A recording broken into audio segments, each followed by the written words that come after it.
Hi, everybody, and welcome to another episode of Infernal Intercourse with me and Pastor Brian. This time, there he is. This time we're going to be discussing addiction and self-destructive behavior. We don't necessarily see a lot of addiction in Lucifer, but we see a lot of self-destructive behavior. So our characters certainly are not always psychologically healthy. And I will toss it over to Pastor Brian for some initial thoughts. Yes, and I guess I probably have to qualify myself for this episode as if I would in a 12-step meeting, but I myself am in recovery. And in addition to that, I've worked for many, many years now with thousands of people dealing with addiction. And I'm a certified peer specialist, not only for addiction, but also for mental health. And usually we call that co-occurring disorders. They go together a lot. And more people are finding that addiction is related to trauma. And inability to let go of grief and things like that. So I think there's a lot here. And then to a certain degree, I come from psychology, from 12 steps, and from medically assisted treatment, scientifically based treatment. And to a certain degree with this series, they may do a lot of self-destructive stuff, but I guess we'll look at where they do and don't cross over into what maybe 12 steps would say is addiction.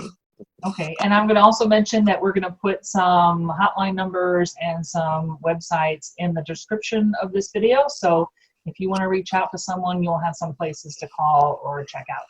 All right. One thing that Brian and I have talked a little bit about was an experiment in the 70s that I just want to bring up so that we kind of have a base for what might be happening to some of our characters. It was called Rat Park. A researcher who worked with rats noticed that when you got rats addicted to cocaine in the lab, they were living very non-rat lives. They were in little metal boxes, they had no friends, they had nothing to do, they were bored, and so they would just drink this cocaine-laced water and lay around all day in a stupor. He's like, what happens if they get to live like rats? What if you make a place where there's toys and there's tunnels and there's other rats to be friends with and everything? And what turned out to happen was that when the rats had a choice of having friends, basically, and a social life, they would choose to avoid the cocaine-laced water and took the withdrawal symptoms over drinking the cocaine-laced water because having a social network was much more important to them. So how that relates to people, I'm not going to say it's 100% that this is exactly the way people are. They were rats, but we're both social species, and we both need those kind of social networks to really survive psychologically. And that is something that was removed from Lucifer to refer to the show. So he was sent to hell, and he is literally alone there. The only other people in hell are the inmates, the souls of the damned, and the demons who were apparently created to torture the souls of the damned. But there's no one that's like Lucifer. He is utterly alone in the way he grew up, in his point of view, in his biology or whatever. He is entirely different, and he is alone. So by the time he gets to Los Angeles, he's been alone for a very, very long time. And it seems like now that he's been in Los Angeles a while, and he's had some therapy, he's established some kind of social network. He's even got kind of a job where he kind of every morning has to go and be with the police. So he's got a routine. That this has helped him curb some of those self-destructive tendencies he seemed to come to Earth with. And so we've seen him kind of mature over a few seasons that way. I agree. I think that's a key to understanding addiction in relationship to this. It's funny because that Rat Park, that was born out when Portugal and other Scandinavian countries did do that. But even in the philosophy of 12 steps, where we are going to say, first of all, that one addict helping another addict is without precedent, right, in history for helping us get better. But also, a 12 step says it's a spiritual awakening, right? And that it's a spiritual program, and it's about accepting that there's a higher power and we're not it. And so that's kind of interesting. But what you said about Lucifer, having a routine and all those things, those are all things we teach people to recover from addiction. And I know for myself, kind of the height of my addiction happened when I was teaching in the jail. And I was just a teacher in the jail. I didn't have any real authority. But all day long being in that alpha position where literally mistakes are life and death, where literally, a wrong word could cause someone to get hurt. And, where people did want to hurt you sometimes. and where it's the survival of the biggest. Lucifer does come out of that kind of an environment. And so when you're around that kind of dysfunction and negative energy, it will destroy your goodness, and it'll take your joy. Mhm.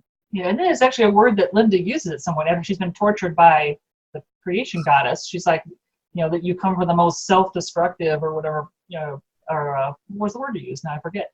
Dysfunctional. You come from the most dysfunctional family in the universe.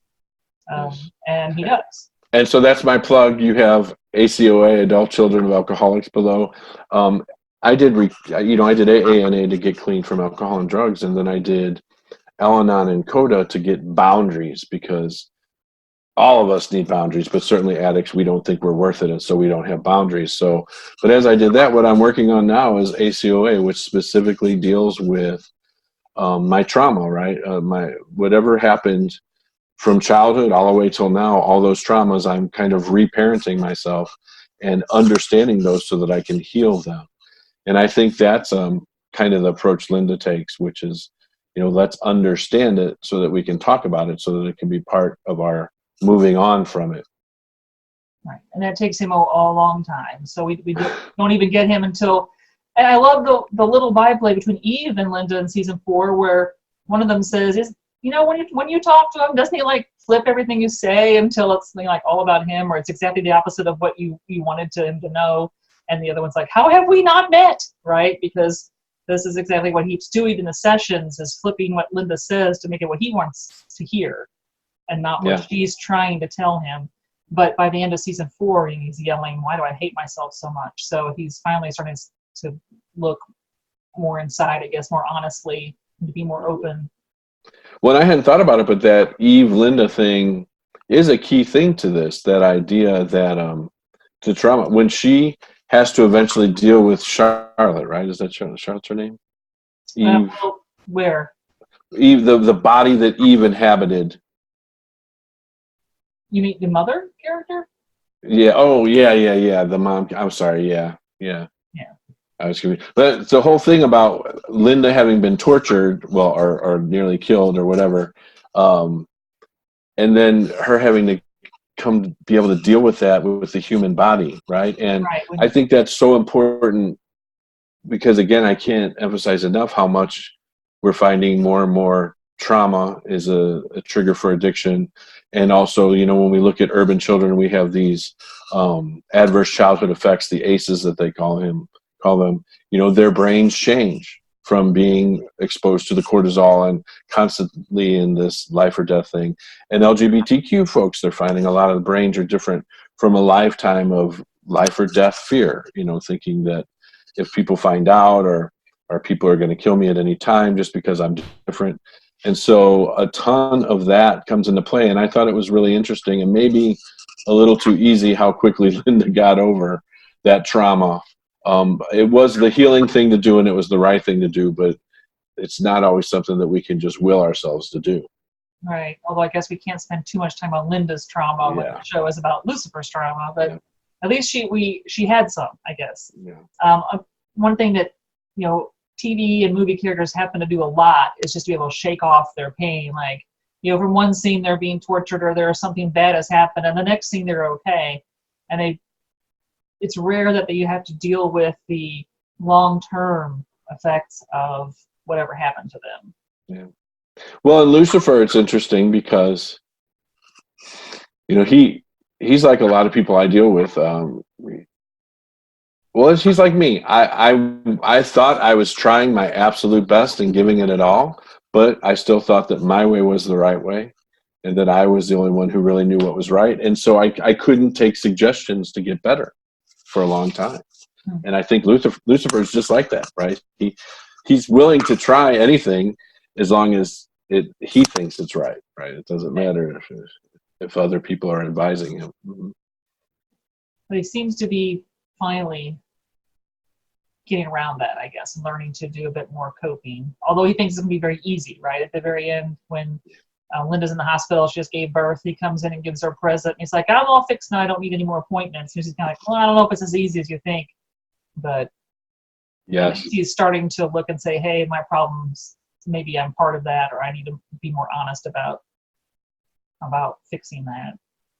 Well, and just the me, right? I mean, that's right there. That's a trigger. That's a symptom, and just the not being able to get over blaming daddy. I mean, that's it's like, well, I mean, for him, it's a little different because he's still struggling with what consequences daddy's gonna. Most of us, once we're grown, we don't have to worry about consequences from our parents. So it's different with Lucifer, because there's a part of me that's like, quit whining about your daddy already. You know what I mean? But Right. it is a different universe for him because he is subject to his father's will at any time. Right. We technically, God could smite him at any moment. Although we haven't seen God smite anyone, so this new season coming up, where God will be a character, we will see how they decide to deal with that. Yeah, I mean, it's funny how non-character God has been, but to a certain degree present, because they constantly refer to it and because of that potential. But yeah, that they're going to embody that now, that will be interesting. Yeah. So, so their thoughts on in the show, because I know we've seen him. He drinks a lot. It's implied that he takes a lot of drugs, illicit ones, and then of course he has almost constant sex. So he's been doing these sorts of things that humans will do, right? Although they don't affect him the way they would affect us. So apparently he doesn't have to worry about STDs, drunkenness, or the side effects of taking some bad meth or something. But to try to cover up the pain or whatever, he can still drink or take a lot of drugs and get, I guess, some kind of feeling, because when someone wants to know what meth feels like or what one of the drugs feels like, it's like this, and then you feel like that. So he must at least feel something, even if it doesn't really make him drugged or whatever. Yeah, in that meth episode, like, he still had the stash at his bar that his bartender was selling, right? So, and I think he took a couple right then. But what I think that applies to addiction as we understand it and doesn't, right? Like, so to a certain degree, addiction is usually trauma triggered or inherited, right? And it's kind of interesting because you could say, well, maybe he's inheriting it from his mother and father. But to another degree, he seems to be free of what those of us who have addiction. He's free from that tipping point. At a certain point, we use enough in enough self-destructive ways that it takes over, right? And it becomes the disease. It becomes where we can't control it anymore. We often say it works until it doesn't work anymore. But what we're doing before the addiction takes over, a lot of people do their whole lives, maybe if they don't have that addictive gene, which is they will be driven to use it in a self-destructive way, even if that's just to drink to forget your feelings. But it's funny, when you talk about sex, I know a lot of people who will point out sexually active people and think that they're sexually addicted. And there's several 12-step groups for sexual addicts, sexual compulsives, and things like that. And they have checklists. And often people who are highly sexual, they do not fit, right? The being addicted to sex. It's just, that's just one of their things. And, then the question gets into, are they being self-destructive? Are they disrespecting themselves? Are they respecting the other person? And, is there consent and all that stuff? But it is possible to, from an addiction standpoint, to be slightly self-destructive with some substance. I would say all of us probably need recovery from something in our lives, but not necessarily go across that point where it is out of control now. And it's only going, addiction only gets worse. It never gets less. And so some people just monitor enough to never get there, but other people just don't hit that threshold like some of us did. Yeah, I think because our character is incapable of getting drunk and probably incapable of actually forming addiction, that the self-destructive behavior is more of a distraction from his inner turmoil. So we have the episode where he admits to having something like 93 lovers in 8 weeks. And it's like, now, and I want to talk about another episode about consent in Lucifer, because Lucifer seems pretty keen on getting consent from his sexual partners. But if you can manage to fit in a job and running the bar and anything else you're doing, and the 93 different people in 8 weeks, that you're trying to distract yourself from something, right? At some point, it's just like something you're doing because you don't want to be thinking about something else. Right. And those numbers alone, I mean, we're going to say the same thing. If you're drinking X amount daily, or if you drink X amount in one binge, then you have a problem. And I would say 98, that would be a lot, even for somebody like me who's sex positive and thinks, all sex is good sex as long as it's consensual and respectful. Like taking a shower is good, but you don't take 98 showers, right? It's good. But that's interesting when you brought that up, because it made me think about the fact that part of the reason it takes Lucifer so long to psychologically heal, though, is because he is using alcohol, drugs, sex to avoid it, right? And so that's part of it. We talk about in addiction, you have to get past the allergy of the body. You have to get past your body's craving and withdrawal. Then we work on the thinking, right? And you can't really work on Lucifer's thinking while he's fogged up with alcohol, drugs, and sex. Right, and we even get Maze mentioning that the first time she talks with not Linda, but with Chloe, and Chloe says, "You don't like me very much," and Maze says, "Well, no, because until you came along, the party never stopped." So you have this constant partying, right? And now he's starting to take a step back, and at first Maze is not down with that. And it makes sense why Maze would want constant partying, right? I mean, Maze is a functionary, right? And so what else is there?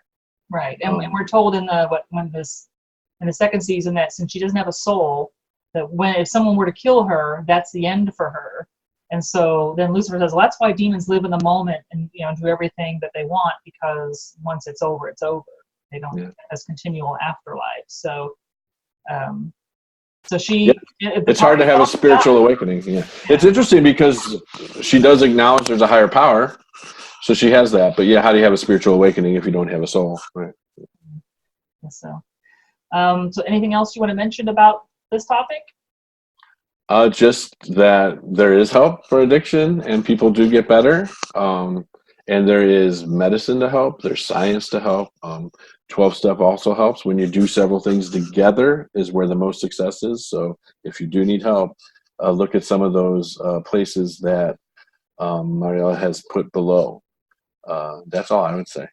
Okay. Well, thanks for joining me again, and we'll see you all later. Remember to hit like and subscribe and hit that little bell notification so you know when we upload more episodes. Thanks for joining us again. Bye-bye.